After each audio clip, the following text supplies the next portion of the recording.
June 1943. A blacked-out Lysander aircraft flies low over Nazi-occupied France. In the cargo hold, a young woman prepares to jump. She's a Sufi pacifist, a children's author, a princess descended from Indian royalty.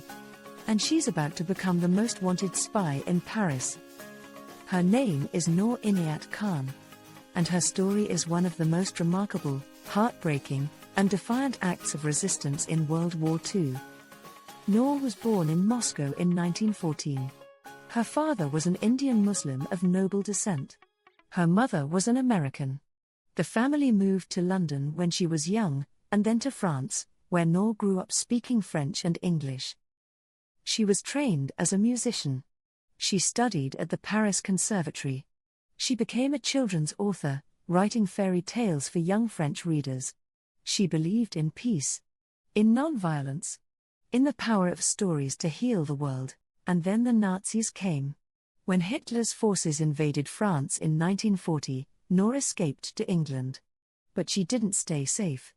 She joined the Women's Auxiliary Air Force and trained as a radio operator. The British Special Operations Executive, the SO, was desperate for wireless operators. Sending a radio signal into occupied France was a death sentence. If the Gestapo caught you, they tortured you for hours. They broke your fingers. They didn't stop until you gave up your codes. The life expectancy for a wireless operator behind enemy lines was 6 weeks. Noor Inayat Khan was ideal for the job. She spoke fluent French. She was trained in radio. And she was a pacifist, so naive, her handlers worried she'd freeze in a crisis. But she was brave. And she volunteered. On June 16, 1943, Noor was flown to France. She went to Paris as a member of the SOE's Prosper network, the most important resistance circuit in the country.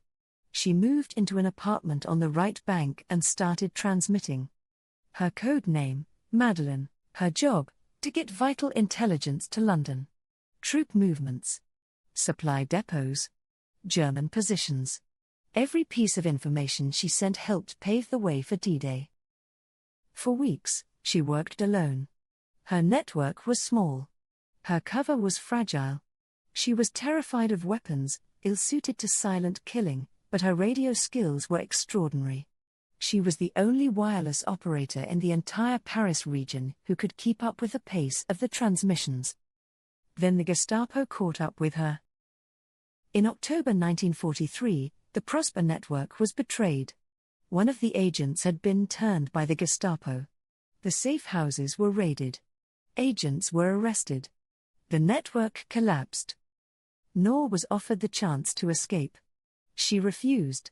She told her handlers, "I will stay. I am the only one left." She stayed in Paris alone, transmitting messages to London, helping arrange a supply drop for the remaining agents, until the day she was betrayed by a French woman who gave her address to the Gestapo. On October 13, 1943, the Gestapo arrested Noor Inayat Khan at her apartment. They took her to their headquarters on Avenue Foch in Paris. They demanded her codes. They tortured her. They beat her. They shackled her hand and foot and threw her into solitary confinement. She gave them nothing. Not her real name. Not her codes. Not a single piece of information that could harm her network. She didn't break. In November 1943, she was transferred to Germany. She was placed in solitary confinement at Pforzheim prison. The conditions were brutal. The Gestapo kept her in total isolation for months. But Noor wasn't done. In June 1944, the British began their invasion of Normandy. France was being liberated. And the resistance needed every piece of intelligence she could give. She began to transmit again, this time using the cells around her. She and 2 other women prisoners secretly built a makeshift transmitter.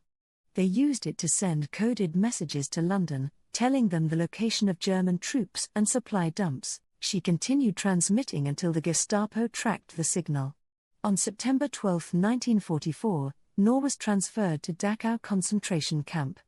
She was placed in a holding block with the other prisoners. The next morning, The camp commandant ordered her execution. At dawn on September 13, Noor Inayat Khan was shot by a firing squad. Her last word was Liberté. She was 30 years old. For decades, Noor's story was buried. The British government classified her records for 40 years. The full extent of her bravery was hidden from public view. But in 1949, Noor was posthumously awarded the George Cross, Britain's highest civilian honour for courage. The French gave her the Croix de Guerre. A bust of her stands in London. A statue of her stands in Paris. The woman who wrote fairy tales and believed in non-violence went to war. She faced the Nazis. She faced torture. She faced death. And in her final moments, she chose defiance, liberté. One word. One woman. One of the bravest resistance fighters of World War II. And a reminder that even the most unlikely heroes can change history. This is Lost Timeline. Subscribe.